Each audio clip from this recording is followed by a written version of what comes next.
Esse microfone está aberto. Se puder desligar, por favor. Então, boa noite a Obrigada. todos. Boa noite a todos. Estamos de volta com o nosso grupo de estudos. A segunda parte da brilhante participação da mestranda Daphne Schelles. Nós estamos tratando de aspectos clínicos e cirúrgicos de lagomorfos, né? E vocês já perceberam que os lagomorfos não são somente os coelhos criados como animais de companhia, mas também existem coelhos selvagens, como o caso do silvilagos brasiliensis, né, que é endêmico da América do Sul, né, com grande distribuição geográfica no Brasil, e também alguns invasores, como o caso da lebre europeia. Então, a Daphne vai dar continuidade agora, seguida da mediação pela Ana. Então, Daphne, boa noite. Temos muitas perguntas, né, dos alunos nessa continuidade e um pedacinho a mais da sua apresentação, principalmente os aspectos virais. Faça bom uso da palavra. Boa noite, Daphne. Obrigada, professor. Obrigada a todo mundo que está aqui presente hoje, né? Mais uma vez, vocês não desistiram, né, da última, estão aqui de novo. Então, a gente vai continuar hoje. Eu vou falar sobre as doenças fúngicas, porque teve uma pessoa que pediu para eu reprisar sobre a encefalitozoonose, falar sobre as dermatofitoses e algumas doenças virais. E aí a gente finaliza. Eu vou responder algumas dúvidas que tiveram na semana passada, e aí a gente também responde as novas que vocês tiverem hoje para perguntar, tá bom? Então, eu vou compartilhar aqui a minha tela para a gente poder continuar, tá? Peraí.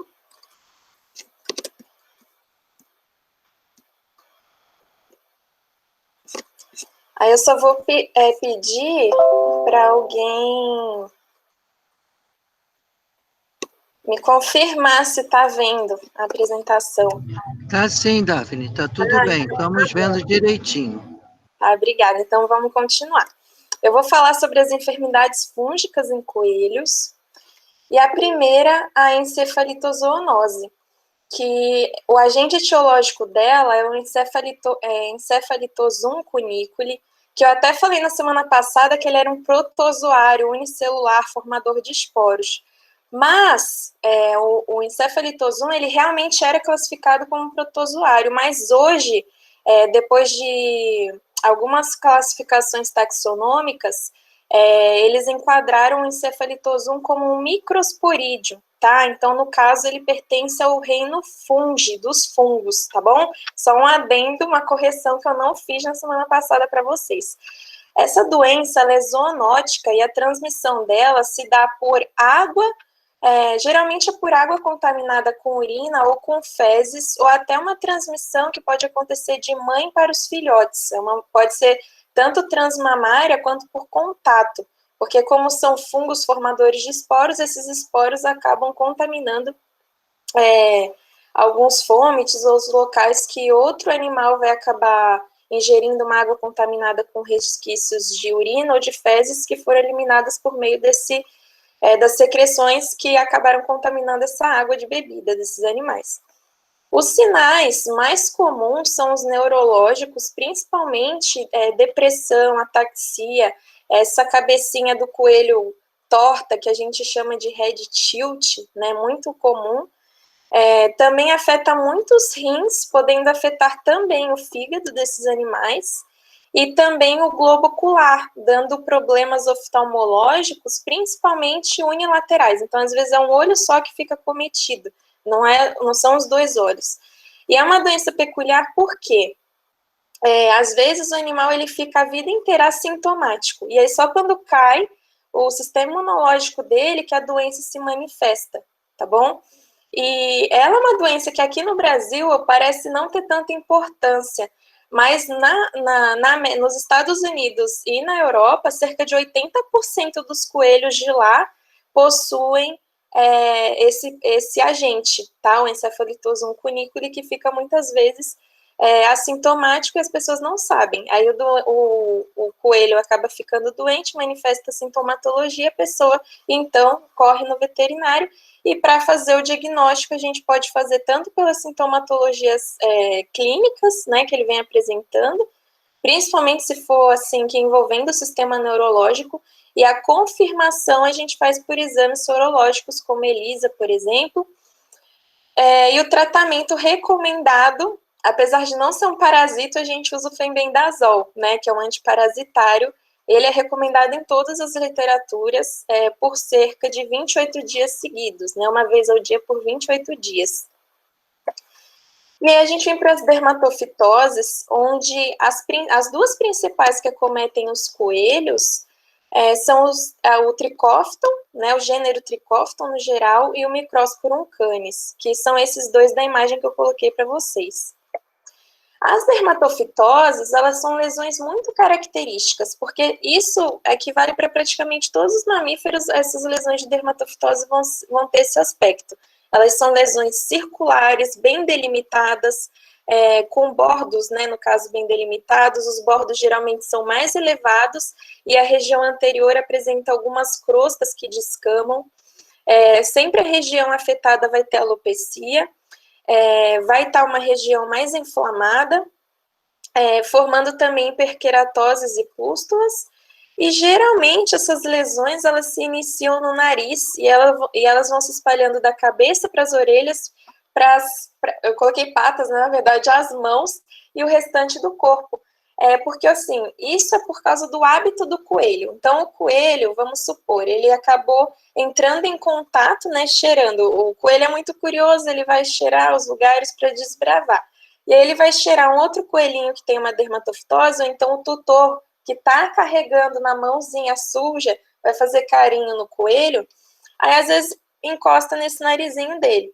Ou então as próprias mãozinhas do coelho, quando entra em contato, né, no solo, que tenha, por exemplo, algum dermatófito, ele vai acabar, sempre quando ele vai fazer a limpeza diária, né, o banho, ele vai limpar o rostinho, né, e esse movimento da cabeça, então as mãos para o nariz, ele vai empurrando para a cabeça, depois ele vai limpar todas as orelhas, né, a orelha uma de cada vez, e acaba que a dermatofitose se dissemina. Então você presta atenção que na clínica geralmente aparece desse jeito, a dermatofitose começa no focinho, vai para as orelhas e então para as mãos e se dissemina pelo restante do corpo. O diagnóstico padrão ouro é a cultura fúngica, não adianta, você coleta uma pequena amostra desse material das bordas da lesão, tá, da dermatofitose, então você vai fazer uma cultura no meio agar específico para o crescimento de fungos. O tratamento é sempre com uso de antimicótico que é tópico, ou se forem casos muito graves, né, que acometam áreas muito extensas do corpo, você pode usar também concomitivamente o antifúngico por via oral. E os de escolha para coelhos, para dermatofitose, são cetoconazol, itraconazol, agriselfulvina. Sobre as enfermidades virais, agora, a mixomatose, né, que eu queria muito falar com vocês sobre essa doença, ela é uma doença que muitos médicos veterinários acham que não existe no Brasil, mas ela existe no Brasil, e eu vou até mostrar para vocês um dos trabalhos que a gente fez no setor, na verdade foi o professor Sávio e outros alunos antes de mim, né, que é um trabalho um pouco mais antigo que fizeram sobre a mixomatose aqui no estado do Rio de Janeiro.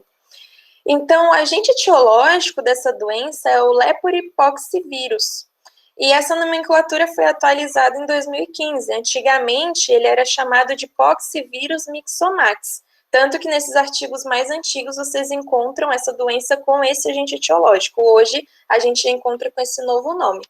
Ela é uma doença viral tipo assim, ela se dissemina muito rápido e ela não tem cura, e essa é a nossa preocupação, porque quando ela acomete um plantel de cunicultura, por exemplo, a gente tem que realizar o abate de todos os coelhos com medo dessa doença, porque é um vírus, né? A gente está vivendo uma pandemia, a gente está entendendo que tudo o vírus consegue se disseminar e se espalhar, então a mixomatose é a mesma coisa. Então a gente tem que recomendar a eutanásia de todo o plantel de cunicultura com medo do vírus se disseminar e chegar no plantel de um outro criador próximo, sabe? E acabar disseminando todo aquele outro plantel também. Ela é transmitida por meio da picada de ácaros, né, ou então de vetores artrópodes, como mosquitos, pulgas, carrapatos, ou até mesmo de coelho para coelho, né, o contato de um animal para o outro.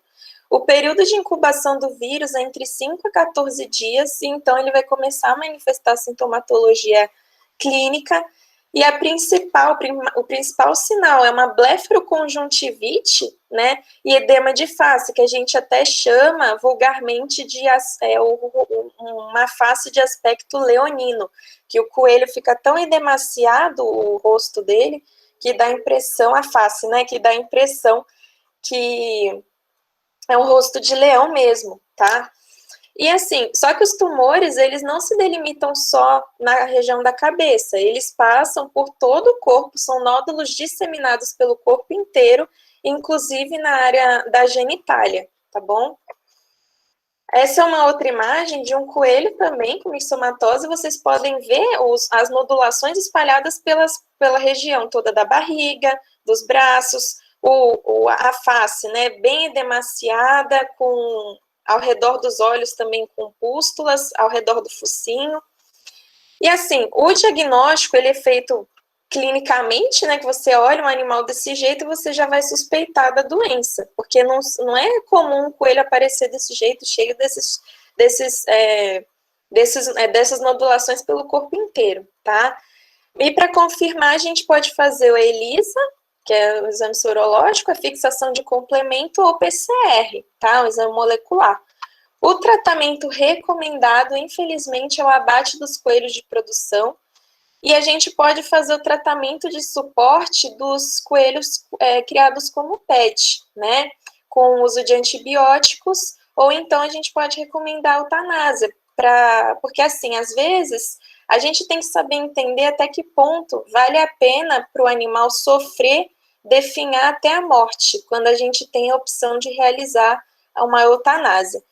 E isso é uma coisa que nós, como médicos veterinários, que temos que escolher. É uma doença sem cura, então o animal ele vai literalmente sofrer até a morte. Então, até que ponto vale a pena deixar ele sofrer até a morte, entende?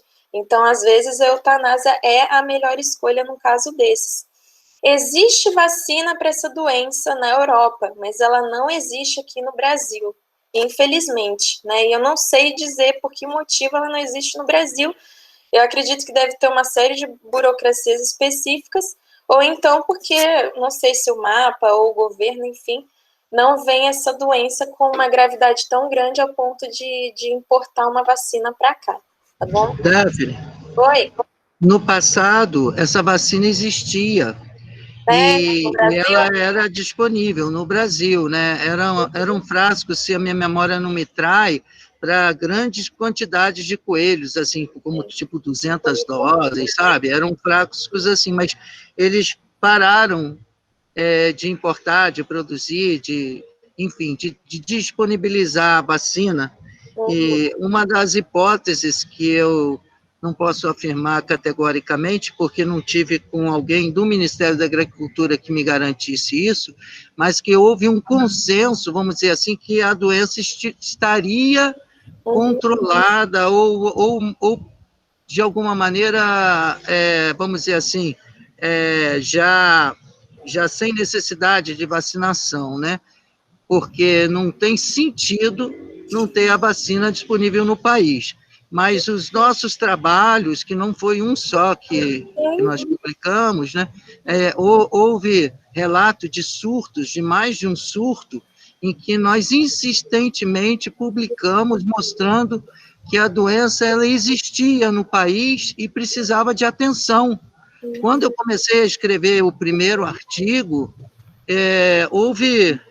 eu percebi que não existia absolutamente nada nos últimos, vamos dizer assim, pelo menos uma década sem relatos.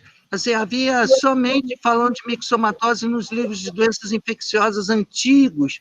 Parecia que era um tema que negligenciado, né? Então, eu acredito que o nosso setor teve um papel importante é no sentido de alertar, inclusive com um artigo na revista do Conselho Federal de Medicina Veterinária, né, e outros que a gente publicou também, como esse, achados clínicos e anatomopatológicos de um surto de mixomatose no estado do Rio, que foi, se a minha memória não me trai, eu enviei para a revista da Unipar, e, enfim, tentamos dar a nossa contribuição.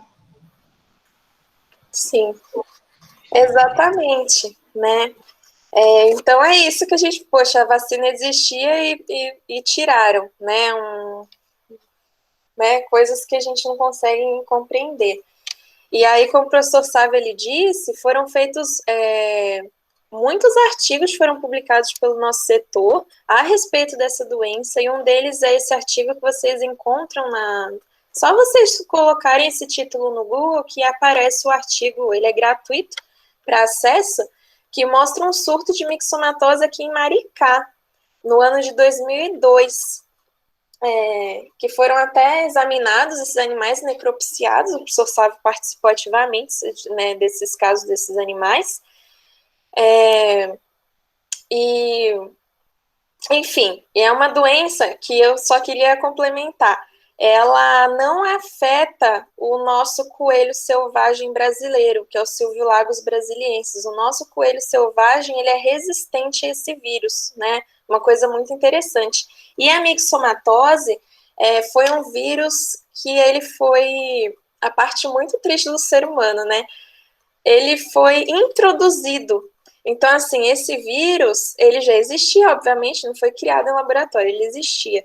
E aí, lá na Europa, eles estavam tendo casos, assim, de coelhos que estavam destruindo plantações de fazendeiros. Então, os próprios fazendeiros, no instinto de querer matar os coelhos para que eles não destruíssem as plantações, eles introduziram dentro das suas fazendas o vírus para acabar com os coelhos e lebres que tinham por ali, sabe? Uma coisa muito triste, né? Ser humano sendo ser humano. E aí Oi? Então, porque não foi só na Europa, né?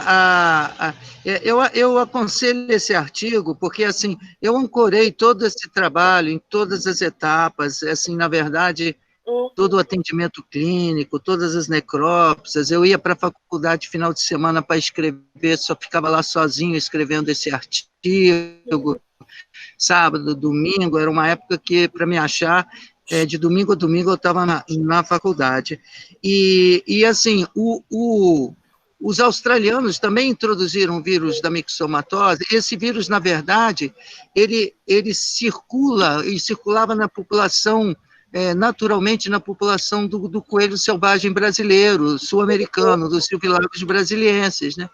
Então, trabalhos em laboratório isolaram esse vírus, mas o silvilagos apresenta uma resistência bastante expressiva com relação ao vírus, mas o coelho doméstico não. Então, houve de fato esse equívoco histórico europeu, mas também australiano, né?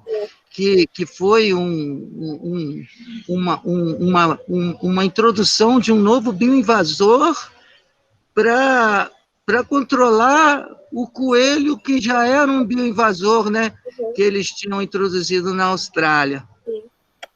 É exatamente isso. É muito triste, né, essas coisas, né, que vai introduzindo indiscriminadamente uma espécie num bioma que ela não pertence e acaba tentando controlar de uma outra forma mais absurda ainda, né, e perde o controle e a gente acaba, né, estando aqui falando sobre esse absurdo aqui para vocês, né, mas enfim. E a outra doença viral que eu acho que tem uma relevância de vocês terem conhecimento dela é a doença hemorrágica viral dos coelhos, que ele é causado por um calicivírus. Ele é um vírus de RNA simples que é não envelopado e extremamente resistente. Ele é um vírus que, ele, ao se replicar nos hepatócitos, né, que está, no caso, no fígado, eles liberam tromboplastina, que causa uma coagulação intravascular disseminada, favorecendo, então, um quadro de hemorragia em órgãos, principalmente no fígado e nos pulmões, causando uma necrose de fígado e também de outros órgãos. A transmissão se dá por meio da saliva e de secreções nasais de um coelho para outro, também por meio de insetos, de aves, de roedores, pessoas e fômites. Então, olha o perigo, né? O tempo de incubação é de 16 a 72 horas, é muito rápido, e a morbidade é cerca de 30 a 60%, 30 a 60%, tendo uma taxa de mortalidade de 100% em poucos dias. Geralmente, de 4 dias a uma semana, os animais morrem. É muito agudo, tá? Essa infecção viral. O diagnóstico é por meio de ELISA, teste de hemaglutinação e de histopatologia. E também não existe vacina no Brasil. E não tem como, tipo assim, simplesmente não existe uma cura. A gente pode tentar fazer um tratamento de suporte, mas só para dar um conforto para aquele animal ou para aquele tutor, porventura, que não quer ver o animal sofrendo, tá? Mas também não tem uma cura. Todos os animais acometidos vão acabar vindo a óbito. Essas são as referências bibliográficas que eu utilizei para fazer essa apresentação para vocês, né? E também a minha experiência de vida, né? Que nem tudo a gente encontra nos livros, a gente vai adquirindo experiência e transmitindo para vocês. E eu deixei aqui a literatura recomendada para quem quiser estudar um pouco mais a respeito da clínica de lagomorfos, tá bom? Eu deixei aqui meu Instagram profissional que eu criei esse ano, né, medvet.daphne, para quem quiser me acompanhar meu trabalho, a minha pesquisa do mestrado também, vocês podem se sentir à vontade. Aí, meu muito obrigada a vocês pela oportunidade, né, de estar aqui, falo muito. Eu deixei aqui o meu e-mail também, se alguém tiver interesse em estar entrando em contato comigo. Eu sou médica veterinária formada pela UF. Atualmente eu sou mestranda no programa de Clínica e Reprodução Animal da UF, e eu parti direto da graduação, na mesma semana que eu me formei, eu passei no mestrado da UF. E aí é uma opção que eu tinha, né? Eu poderia entrar direto na clínica, podia tentar fazer uma residência, uma outra pós-graduação voltada mais para a parte clínica, ou mestrado stricto sensu, que foi o que eu escolhi, porque eu quero ser professora universitária. Eu já entrei na faculdade sabendo que eu queria ser professora, eu só não sabia a disciplina. E no decorrer da graduação, eu descobri a disciplina que eu queria ser professora, que é a de medicina de animais selvagens. Então, meu mestrado hoje é com a parte de doenças parasitárias de lobos-guarás, né, que não tem nada a ver com a palestra que eu dei para vocês, mas essa palestra sobre clínica, né, sobre medicina, né, de coelhos, de lagomorfos no geral, é uma aula que eu ministrei sob a supervisão do professor Sávio por cerca de 3 anos consecutivos na disciplina de medicina de animais selvagens da UF, porque eu fui monitora da disciplina por 4 anos consecutivos, né, porque eu quero ser professora, então fiz a monitoria. Eu gostei demais e acho que todas as pessoas que têm interesse de verdade na medicina de animais selvagens têm que tentar ser monitor, tem que estudar muita coisa por fora, porque é uma pena que a graduação a gente não tenha tanto contato com animais selvagens em outras disciplinas, e acaba que a gente tem que abranger tanta coisa, um universo tão gigantesco numa disciplina só. Por isso que o GEAS é tão importante, porque é uma coisa a mais do que a disciplina, tá? Então, vocês têm que aproveitar essas oportunidades. E aí, eu vou falar um pouquinho rapidinho de algumas dúvidas que foram passadas para mim, que vocês tiveram no nosso encontro anterior. Aí me perguntaram sobre as diferenças entre as fezes normais de um coelho e os secotrófos. E se os secotrófos, eles possuem nutrientes que não foram digeridos. E é exatamente isso. Essa foto, essa primeira imagem é uma foto de fezes normais de coelho. Vocês veem que essas fezes são o quê? Mais sequinhas, são tipo assim, bolinhas que parecem Nescau Ball, né? Literalmente são essas bolinhas. E o correto é que elas sejam sempre nesse formato redondinho irregulares. Não é ideal que você tenha, assim, muita discrepância, tipo uma bolinha tão grande e outras bolinhas pequenas, que tenha uma uniformidade. São as fezes ideais, que indica que é uma alimentação correta. E aqui na outra imagem, na segunda, já é um secotrófo, que é o produto da primeira digestão do coelho e dos porquinhos da Índia. Os secotrófos, eles são riquíssimos em nutrientes, vitaminas e proteínas. Então, o coelho ele tem que reingerir, né, ele tem que ingerir, na verdade, esses secotrófos, que ele é protegido por um muco da degradação estomacal, né, para ser protegido, para ele não perder os nutrientes ali no estômago, e poder ser recaptado para ser todas as vitaminas e proteínas serem reaproveitadas pelo intestino desses animais. E hoje eu vi essa imagem que eu achei muito engraçada, eu falei, não, tem que compartilhar com eles, que é literalmente segredos da fabricação do Nescau Ball, né? Porque o cocôzinho do coelho é igualzinho as bolinhas de Nescau Ball. Então você fala, qual é o normal? É a bolinha de Nescau Ball, tá? Uma outra dúvida que eu achei muito interessante perguntarem é sobre o tramadol e a hipomotilidade gastrointestinal nos coelhos. Por quê? Para quem não sabe, o cloridrato de tramadol, ele é um opioide, né? Então, ele é da família da morfina, por exemplo. Só que, assim, os opioides, eu até coloquei aqui embaixo para vocês, diz assim, ó, que a potência do tramadol é de 1/10 a 1/6 da potência da morfina. A morfina é 10 vezes mais forte que o tramadol. O tramadol, o cloridrato de tramadol, ele é um analgésico excelente. Então, ele vai oferecer de moderada a forte analgesia nos pacientes que estão sentindo dor. Só que a pergunta específica eu entendi, porque eu falei assim, no protocolo da estase gastrointestinal, a gente tem a opção de usar o Buscopan, o tramadol e a dipirona. Eu coloquei essas 3 opções. E existem outras opções, tá? E acho que foi por isso que a pessoa perguntou, nossa, mas ele já está com estase gastrointestinal. Será que eu dar o tramadol não vai piorar a hipomotilidade gastrointestinal que ele já está sofrendo? E aí eu trouxe para vocês, né, no caso da bula do cloridrato de tramadol, fala aqui, ó, que tá o primeiro retângulo vermelho.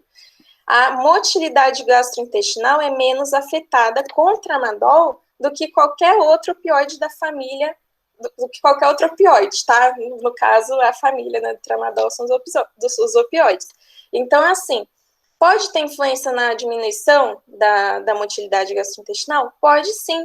Só que se você usar qualquer medicamento que você use na dose certa e recomendada para a espécie, que no caso do tramadol é de 5 a 10 miligramas por quilo para coelho, você não vai ter esse problema. Agora, se você for usar uma morfina para um procedimento, por exemplo, de desgaste dentário, você vai ter que tomar muito mais cuidado, muito mais cautela para usar a morfina do que para usar o tramadol, por exemplo. Tudo que você usa na dose de segurança para a espécie, você não vai ter problema. Fora que o tratamento para uma estase gastrointestinal, a gente também usa outros medicamentos, como, por exemplo, procinéticos, que vão estimular o esvaziamento gastrointestinal, como a metoclopramida, por exemplo. Então, a partir do momento que você vai usar o tramadol, você também está usando um estimulante gastrointestinal. Então, não vai ter problema você usar o tramadol, desde que seja na dose certa. E uma outra curiosidade sobre o tramadol, que eu já trouxe do outro lado aqui da tela, que diz que em coelhos foi relatada toxicidade materna em doses superiores a 125 miligramas por quilo e anomalias esqueléticas na prole. Mas olha só, gente, eles usaram uma dose superior a 125 miligramas por quilo para causar toxicidade nos fetos, da mãe para os fetos. E a dose recomendada para coelho é de 5 a 10 miligramas. Então, assim, o tramol, se ele é usado da forma correta, na dose certa, ele não vai causar problema. O problema é a gente usar demais, calcular errado. Esse é o problema, tá? Uma outra dúvida muito interessante também que perguntaram, qual sonda uretral que a gente usa para desobstrução de uretra ou para lavagem de bexiga, se a gente usa um catéter. Nos coelhos, se for um coelhinho filhote, seria óbvio recomendado a gente usar um catéterzinho, né? O gelcozinho ali para fazer essa desobstrução. Mas para um coelho já adulto, mesmo se for mini lope, por exemplo, que não é um coelho muito grande, uma sonda uretral de calibre número 4, você já consegue passar direitinho na uretra. Só que assim, a gente tem algumas recomendações. O interessante é que você pudesse fazer uma leve sedação desse animal para ele não ficar tão estressado. Então, você pode aplicar, por exemplo, uma dose intramuscular de midazolam, numa dose bem baixinha, mais baixa possível, só para dar uma acalmada naquele animal. E aí você vai, então, o que eu gosto de fazer é pegar uma lidocaína em pasta e eu vou passar em volta de toda essa sonda uretral. E aí sim eu vou começar a inserir na uretra desse coelho. Porque a própria lidocaína, um anestésico local, ela vai evitar que o animal sinta muito incômodo ou muita dor na hora da passagem dessa sonda, além de lubrificar a sonda, porque é uma pomada, tá bom? E aqui eu trouxe para vocês uma imagem de como, no caso não é de um coelho, tá bom, essa imagem, é de um gato, e como que é feita a passagem dessa sonda. Ela é realmente, você passa a sondinha e você vai, então, aspergir um pouco de soro fisiológico, né, estéreo, lá dentro, ideal que seja morno, e depois você, então, vai começar a puxar de volta. Pode ser que obstrua a sonda? Pode ser. Quanto menor a sonda, mais chance de ter obstrução. E às vezes você vai ter que passar mais de uma sonda nesse paciente. E aí você tem que avaliar também até que ponto vai valer a pena ficar passando 1, 2, 3 sondas no mesmo paciente, uma em seguida do outro, ou eu vou ter que esperar até o dia seguinte ter a cicatrização epitelial dessa mucosa, diminuir o edema, que a sonda vai acabar causando ferida ali, fora os urólitos que estão causando ferida, né? Então, tudo isso a gente tem que também prestar atenção. Até que ponto, qual é o nosso limite para também não prejudicar mais a situação do paciente, tá? E outra sonda que também pode ser utilizada é essa sonda aqui, que ela é mais comum de ser utilizada em gatos. Ela é muito fininha. Ela chama Tomcat, é T-O-M Cat. E o diferencial dessa sonda é que ela tem esse apoio aqui amarelo, que ela é para você, no caso, é um animal que vai ter que ficar com a sonda, tá? Tipo, ele tá com tanto incômodo, tá tendo tantas recidivas de obstrução, que às vezes a gente tem que deixar o animalzinho internado com uma sonda fixa. Eu, particularmente, não gosto de fazer isso em coelho, tá? Porque coelho é sensível, coelho não está acostumado com essas coisas, e acaba sendo pior para ele ficar do que, por exemplo, um gato, que às vezes está mais acostumado com o manuseio de ser humano do que um coelho, que tudo para o coelho é muito mais estressante do que para um cão e gato, por exemplo. Mas existe essa opção. Existe a Tomcat sem esse adaptadorzinho amarelo e essa com adaptadorzinho, que aí eu coloquei só para vocês saberem que existe. E ela é uma sonda bem mais rígida, só que ela é muito mais fina do que a sonda anterior que eu mostrei, essa aqui de calibre 4, tá? É uma opção. Eu uso essa de calibre 4 e até agora sempre deu certo, tá? Aí perguntaram também qual o princípio ativo que a gente pode usar contra pulgas em coelhos. Porque o frontline é super tóxico, né? Neurotóxico, então a gente nunca pode usar frontline para coelhos.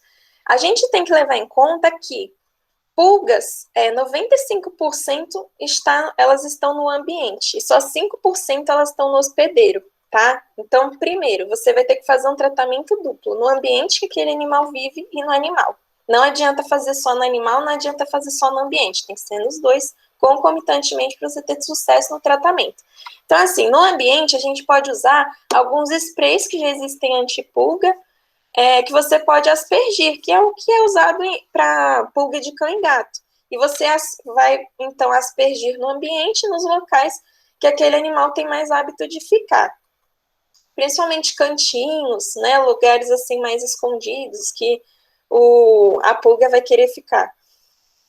E nos pacientes, a gente recomenda muito a selamectina, que ela é de uso tópico, que é o Revolution 6%, é esse lilás, porque tem o de cor azul, que é para animais acima de 2,5 kg. Geralmente o coelho tem uma média de menos ou igual a 2,5 kg.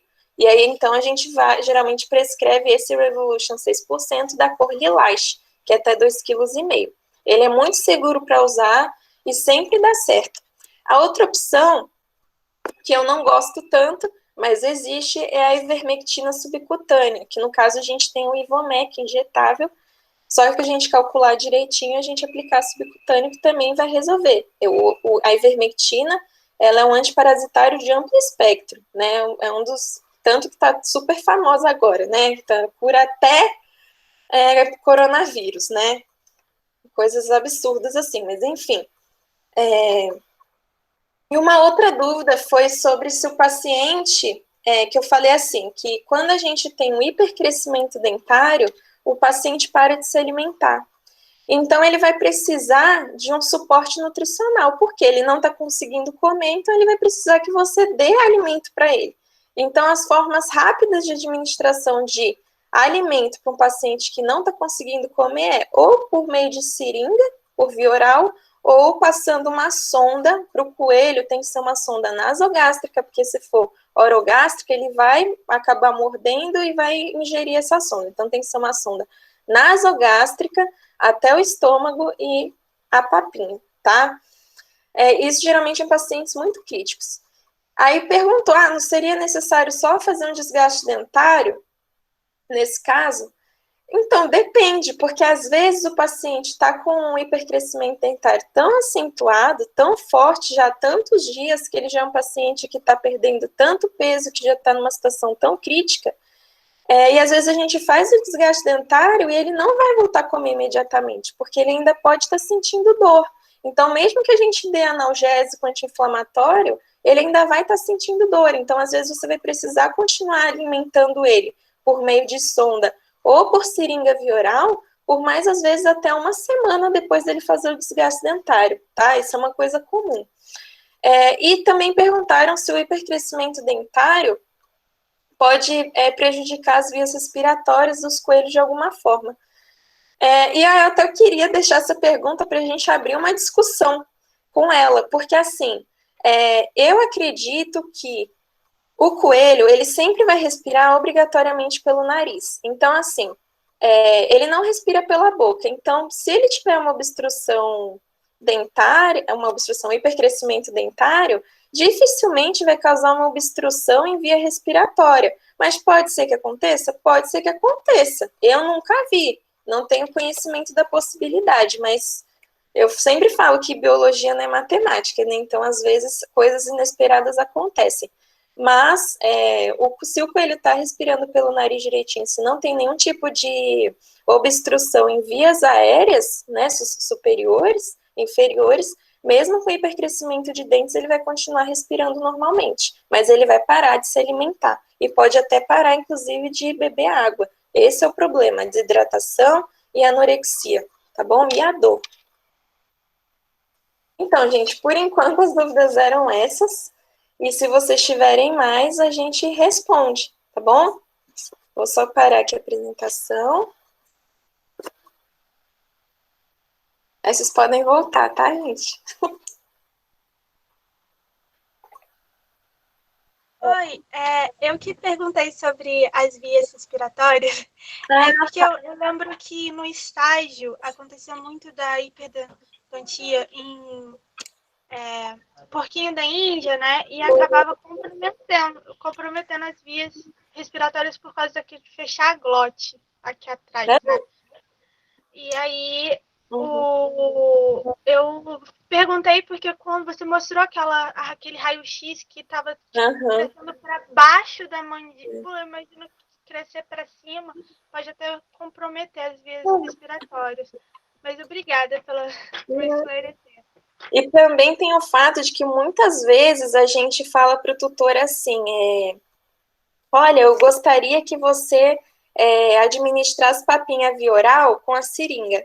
E aí o tutor, às vezes, ele coloca pedaços muito grandes, aquele animal não consegue deglutir aquele alimento, ele fica ali parado, e aí pode ter, sim, uma obstrução de vias aéreas por conta da papinha que ele deu e que o animal acabou não ingerindo. Isso eu já vi em porquinho da Índia, tá? Isso eu já vi.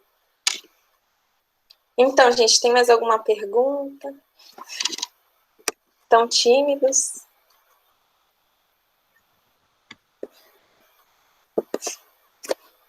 Sávio desapareceu. Se tem alguma pergunta, pode falar ou escrever no chat. Estão falando aqui que foi muito bom, que eles adoraram o tema, agradecendo. Gente. Mas se tiver mais alguma pergunta... Vocês podem fazer, não precisa ficar com vergonha, não. O pessoal fica com vergonha, né? Sabe, tá muito engraçado. Eu tenho uma outra dúvida. Quando, de novo, nessa hiperdentia, pode acarretar em problemas gastrointestinais por causa da falta de alimento? Tipo, começar a fazer aquele processo, né, com a microbiose, né, do intestino? Porque, às vezes, esses animais, os coelhos, eles têm um tempo de esvaziamento gástrico entre 4 a 5 horas. Então, eles não podem ficar sem se alimentar por mais de 5 horas, senão vai dar vários problemas, inclusive a formação de gases pela fermentação dos alimentos que podem ficar ali parados nesse trato gastrointestinal. E quando começa a formar esses gases, começa a dar muita dor, muito incômodo, e automaticamente começa a gerar uma hipomotilidade gastrointestinal. Então, só o fato dele não conseguir se alimentar pode evoluir para um quadro, sim, de hipomotilidade gastrointestinal, que evolui para uma enterotoxemia, e esse animal pode vir a óbito. É uma coisa muito séria. O animal, ele não pode ficar tanto tempo sem se alimentar. E a gente, como médico veterinário, tem um trabalhão super tenso de conseguir corrigir tudo isso. Às vezes a pessoa fala, nossa, eu vou ter que passar 4 medicações diferentes para esse paciente. E às vezes a gente não gosta, porque esses animais são muito sensíveis. Mas às vezes a única alternativa que a gente tem é essa, porque é um problema que vai acarretando em outro, que vai acarretando em outro, e aí no final a gente tem que tratar tudo de uma vez. É muito complicado isso. Mas, e tudo porque o animal não come feno, mato e capim como ele deveria, né? Eu falo como a alimentação e o manejo adequado previne tantos problemas desses animais. Tudo bem, gente? Acabou? Perderam interesse nos animais coelhos, né? Nos coelhinhos. Mas, enfim, daria, gente, para falar, daria para falar meio mundo de coisa só de coelho, porque tem tanta coisa, tanta. E aí eu resolvi trazer o que eu achava mais importante para vocês, tá bom? Tá ótimo, Daphne. Não necessariamente a gente precisa usar todo o tempo, até mesmo porque já estava combinado que nós faríamos uma complementação hoje. Eu acredito que todos estão muito felizes por terem partilhado esse tempo e com a sua dedicação também e com toda a delicadeza, vamos dizer assim, não só de se dedicar à apresentação, como também nas respostas que você teve o cuidado de trazer vamos dizer assim, com o maior detalhamento possível. A gente agradece, eu falo, na verdade, você é uma pessoa da casa, né? Você é minha orientada também e pertence ao nosso setor e está conosco já há tantos anos, então, assim, nós podemos falar que estamos em casa, né? Então, assim, mas eu, em nome do grupo de estudos, que você também pertence, eu agradeço e passo a palavra para a Ana, deixando um abraço para vocês, tá bom? Tá todo mundo também agradecendo, a gente também da comissão te agradece muito pela disponibilidade de vir aqui compartilhar todo esse conhecimento com a gente, foi muito importante, muito rico, tanto é que foram 2 encontros, né, que não deu para falar tudo de tanta coisa, muito, muito bom mesmo, e agradecer realmente pela paciência com a gente também, e, enfim, foi muito bom mesmo. E também lembrar para todo mundo para assinar a lista de presença que mandaram no chat para a gente conseguir controlar direitinho. Tá ótimo, pessoal. Eu também agradeço. Se vocês precisarem um dia, eu estou fazendo atendimento clínico no Hospital Veterinário Niterói, no HVN, na clínica também Urban Pet Care, que fica ali em Icaraí. Então, se vocês estiverem precisando, conhecer alguém que estejam precisando, vocês podem indicar, tá bom? Beijo para vocês, obrigado pelo carinho, a paciência que vocês tiveram em acompanhar 2 encontros, tá bom? Beijão para vocês, sucesso nesse gesto, tô gostando muito, tá? Da presença de vocês, o interesse de vocês, tem que ser assim mesmo. Beijão! Abraço a todos. Até a próxima. Até, gente. Boa noite. Tchau. Obrigada, boa noite. Obrigada, Daphne. Nada, gente. Boa noite. Boa noite, parabéns, Daphne.